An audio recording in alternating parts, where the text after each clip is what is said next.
Secretary Hegseth and Senator Coons just clashed in an explosive Senate showdown regarding a stalled commercial waterway, leaving the most crucial question about your daily gas prices completely unanswered. Every American needs to see the real, unfiltered footage that is about to air. Secretary Hegseth faced an incredibly intense and grueling line of questioning from Senator Coons over the closed Strait of Hormuz, and it quickly became apparent that this debate wasn't just about international shipping routes. Watch closely what happens when Senator Coons firmly looks at the secretary and says, "I am not your enemy." Make sure to stick around for the critical, unanswered question at the very end of this exchange. Senator Coons opened the floor by plainly stating his critical assessment of the conflict. "In my assessment, there was no imminent threat to the United States that justified the president using his Article 2 powers." Coons declared, arguing further that there was insufficient preparation to ensure the right troops and the right capabilities were effectively deployed. He reminded the hearing room that there used to be a firm consensus in national security circles.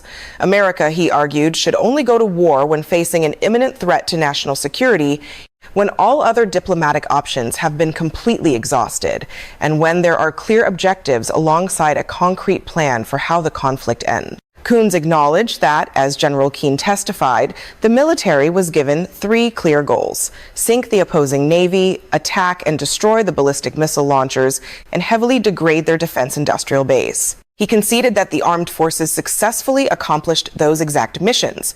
Yet, he noted that President Trump celebrated a regime change, despite previously stating that regime change was the actual real goal.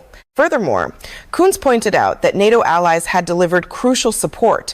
They allowed overflight and projection of force despite not being officially consulted. Addressing Secretary Hegseth directly, Coons highlighted a glaring operational contradiction. While the secretary claimed just moments prior that the United States controls the strait, the reality of reopening the Strait of Hormuz for commercial traffic continuously eludes us. Coons argued this failure is largely due in no small part to the fact that Iran retains a robust stockpile of cheap, highly lethal Shahed drones. Worse yet, they are actively getting assistance from our adversaries to rebuild those stockpiles. When Coons bluntly asked for the secretary's specific plan for reopening the Strait of Hormuz, Hegseth fired back defensively. "I would just note that the majority of your question was highly disingenuous and loaded with suggestions that I very much don't agree with. From the beginning," Secretary Hegseth replied. Coons calmly interjected, inviting the secretary to pick any one of those points to address. Hegseth continued by emphasizing that the administration has been exceptionally clear from the beginning about the military objectives and the underlying strategic goal, which is entirely focused on preventing Iran from obtaining a nuclear weapon. He passionately defended the military success, noting that before this conflict started, the Iranian conventional navy possessed aircraft carriers loaded with Shahed drones, as well as full-on destroyers and battleship capabilities. None of those major assets exist anymore. To clarify the specifics, Hegseth stated the Iranian Navy had utilized 3 drone aircraft carriers, 11 platforms for drones, and 11 regular Navy submarines, all of which have been neutralized. He acknowledged that Iran retains its traditional fast boat capabilities, but assured the committee that the U.S. military understands this threat, can control for it, and absolutely will. Hegseth proudly declared the almost complete degradation of Iran's defense industrial-based capabilities. He argued that a nation's ability to terrorize or hold an area at issue with piracy does not equate to controlling it, a point he has reiterated at the Pentagon podium time and time again.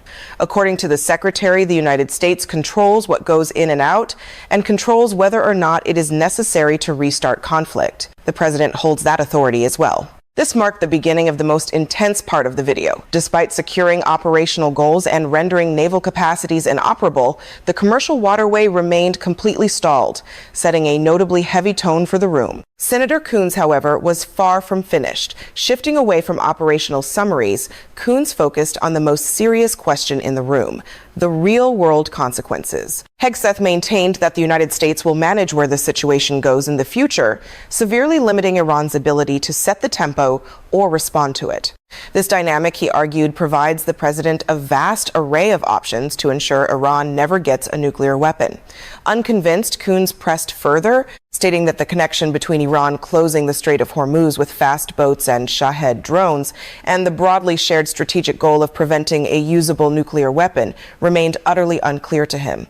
As Coons repeated his pressing question regarding the specific plan for reopening the Strait of Hormuz to commercial traffic, Hegseth fiercely interrupted. The secretary criticized previous administrations, claiming they shared the goal but never executed it because they lacked the willingness to actually do what it would take. He praised President Trump for making the courageous decision to strike Iran's conventional umbrella and shield during their weakest moments following the 1-2-day war. This shield, Hegseth noted, was being used to heavily protect their nuclear program, which the administration knew came with complex threats, branches, and sequels. Senator Coons expressed deep concern that the administration had achieved a series of tactical successes, but was now on the verge of a strategic loss because of current negotiations. Hegseth immediately fired back, dismissing the entire assessment. "I just think it's so foolish," Hegseth stated. He expressed utter disbelief that 74 days into a United States Senate committee hearing, a strategic loss was being discussed, despite the ability to defeat a 7-year threat of a pursuit of a nuclear weapon. Hegseth emphasized that the U.S. holds more leverage than ever before following incredible battlefield successes, repeatedly accusing the senator of asking disingenuous questions. As the men talked over each other, Hegseth accused Coons of undercutting efforts that could otherwise be highly effective. Holding his ground, Coons firmly stated, "I am not your enemy, sir. I am not your adversary," he continued, reiterating his shared goal of preventing Iran from ever having a usable nuclear weapon. However, to finish his sentence, Coons stressed that the control of the Strait of Hormuz, the ability to degrade Allied gas and oil production capabilities through cheap drones, and the power to harass commercial shipping remains firmly in Iran's hands. Iran continues to demand recognized sovereignty over the Strait of Hormuz, a demand Coons believes the president has rejected, Hegseth has rejected, and Coons himself actively rejects. The fundamental question persisted. If the United States truly controls the strait, how do we reopen it? Coons emphasized that the average American is seeing the massive cost of this failure at the gas pump every single day. That unanswered question about the Strait of Hormuz isn't just standard Washington politics. While we pull up the exact numbers showing how this completely missing plan directly impacts American gas prices, let me know where you currently stand. Who made the strong, more compelling point in this fierce debate, the senator or the secretary? Drop your comment below, because the harsh financial reality they completely failed to mention in that room is coming up right now. Coons fully knew this economic reality when he asked the question. That was not a politician seeking attention. That was a senator explicitly naming a concrete, measurable problem that intimately connects overseas operations directly to the daily financial lives of ordinary Americans. The connection that Coons said was utterly unclear to him was not between the nuclear goal and the military actions. He readily accepted those actions as highly accomplished. What remained unclear was the vital bridge between achieving a tactical victory and reaching the moment when a massive cargo ship can once again move freely through that water without being endlessly harassed by a drone swarm launched from a simple fast boat on the Iranian coast. Hegseth's response to that specific challenge was to point directly to what had been rendered entirely inoperable, and the massive losses Iran sustained were undoubtedly real. Iran's conventional naval capacity before the 1-2-day operation included what the Pentagon officially classified as 3 drone-carrying vessels, 11 submarines, and an extensive network of surface combatants. Those are no longer operational today. The overarching defense industrial base that built and maintained those massive vessels has been significantly degraded.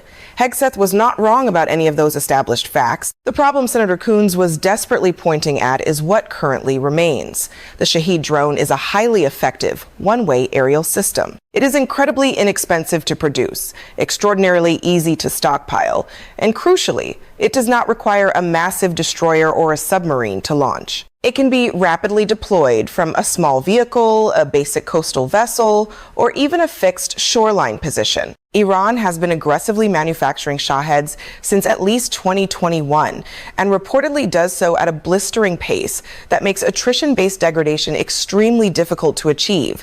Neutralizing a specific production facility only slows output, it certainly does not eliminate the existing massive inventory. Furthermore, Coons explicitly noted on the record that Iran was receiving direct assistance from adversaries in rebuilding that dangerous capacity.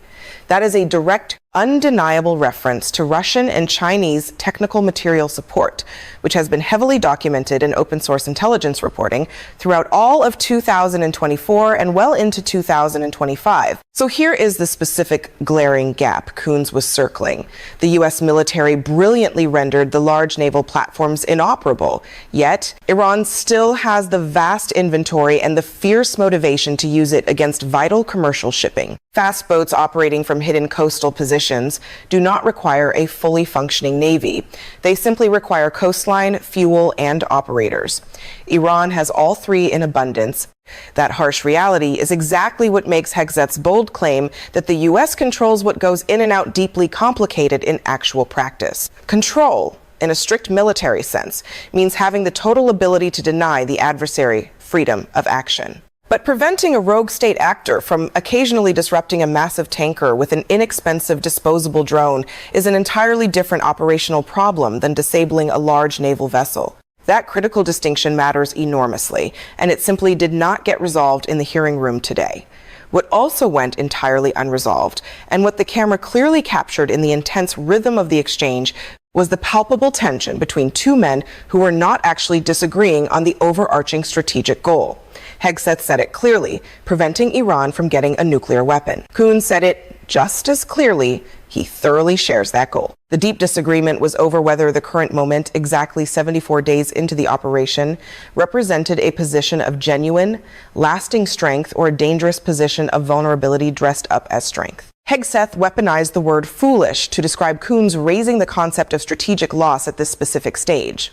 That singular word landed exceptionally hard in the room.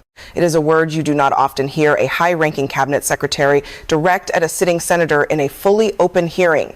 It was not said quietly or as a passing aside. It was a direct, aggressive characterization, and Coons absolutely did not back down from it.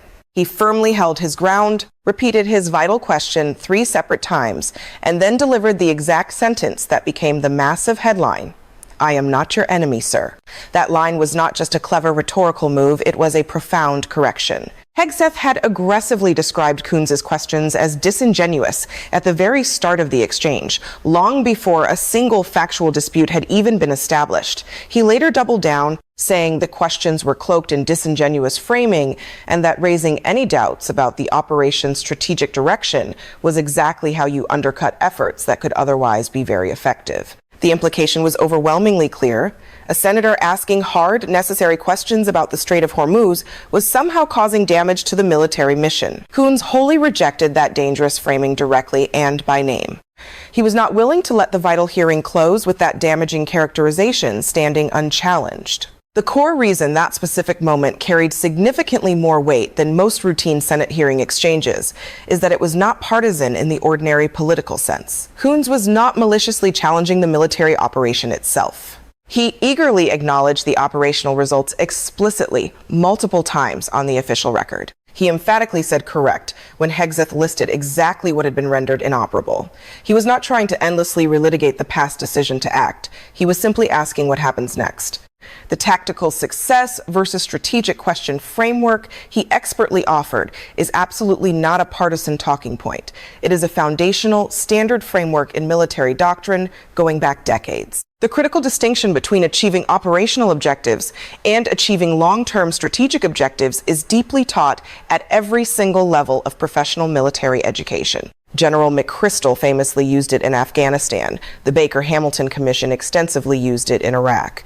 The vital question of whether tactical results actually add up to lasting strategic success is precisely the exact question that civilian oversight bodies like the Senate are constitutionally supposed to ask. That deep context matters significantly for understanding exactly why Coons kept rigorously pressing, even as Murkowski gently signaled that time was running out. He was not being needlessly difficult. He was doing the highly specific job the Senate oversight function specifically exists to do. When a sitting Secretary of Defense appears before the United States Senate and deliberately does not answer the fundamental question of how a major waterway critical to the entire global oil supply gets reopened, that is not a minor gap in testimony. That is the central operational question of the entire current moment, and the crucial answer was simply not given. This was not necessarily because Hegseth does not have a secret plan, but because the plan, if it truly exists, inherently involves complex negotiation with Iran. Hegseth referenced it obliquely when he heavily talked about leverage, boasting about having more leverage than ever, the ability to ensure Iran never gets a nuclear weapon, and the vast options currently available to the president. These phrases are the exact language of a negotiated diplomatic settlement, not a purely military one. No military operation alone organically reopens a contested strait that a hostile coastal state can easily threaten with cheap drone activity. That reality requires either a massively sustained military presence of overwhelming scale or a complex diplomatic agreement. Iran's stated demand, directly according to Coons' own framing during the hearing, was total recognition of Iranian sovereignty over the vital Strait of Hormuz. The U.S., the president, and Coons himself all completely rejected that. So the demand is inherently unacceptable, the strait is not open, and the massive financial cost of it not being open is aggressively reaching American consumers every single time they pull up to fill their gas tanks. That is the core bleeding issue that remained entirely unresolved in that historic room. There's a massive underlying question that the hearing largely missed, but was clearly present throughout the entire intense exchange.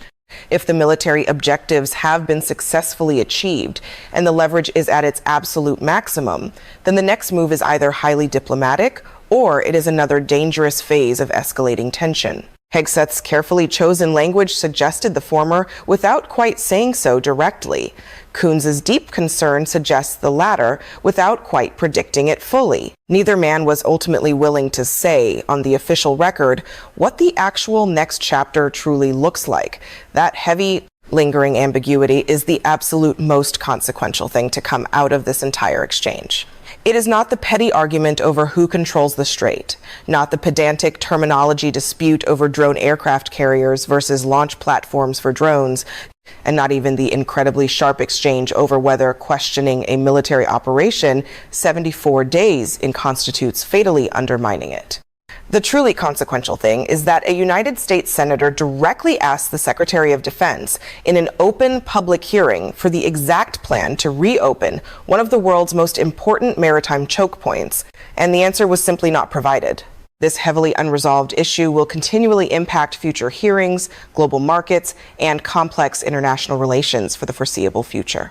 How does a massive military operation that successfully achieves its stated tactical objectives ever translate into a stable, verifiable, and highly durable outcome when the adversary actively retains the capacity and the fierce motivation to continue causing disruption at a lower level indefinitely? That is absolutely not a partisan question. It is the ultimate hard question. And the stark fact that it went completely unanswered in that room is something incredibly worth paying close attention to, regardless of wherever you personally stand on how the operation itself should be judged. We will continue to aggressively track this vital story as it develops, because what happens behind these closed committee room doors eventually reaches your hometown and your wallet. Do you think Congress is actively doing enough right now to hold officials fully accountable for these massive economic impacts? Let me know your final unfiltered thoughts down in the comment section. If you truly value this kind of clear, unedited, and deep look into Washington politics, make sure to vigorously hit the subscribe button and turn on the notification bell so you never miss an update. Thank you so much for your time, and I'll see you in the very next video.